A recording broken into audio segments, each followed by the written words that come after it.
এই বাংলাদেশে যদি কালকে কেয়ামতের ঘোষণা হয়, আমার মনে হয় সাথে সাথে জায়নামাজের দাম বেড়ে যাবে। কোন মতে যদি ডিক্লারটা চলে আসে, দেখবেন যে তসবির দোকানে গিয়ে দেখবেন যে স্বর্ণের চেয়েও দাম বেশি।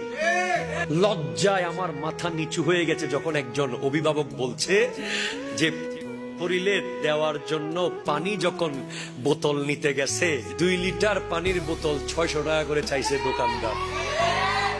কত বড় বদবক্ত, কত বড় বেদিন, কত বড় জালেম, কত বড় কালা অন্তরের হলে এমন বাটপার হতে পারে, ঠিক কিনা? কথা জোরে বলে। যার কাছে ওলি আল্লাহর সোহবত নাই, কোরআনের সাথে সম্পর্ক নাই, নবীর সুন্নাহ নাই, মুখে দাড়ি নাই, 5 ওয়াক্ত নামাজ নাই, সে তো এরকম সিন্ডিকেট ব্যবসা করবেই।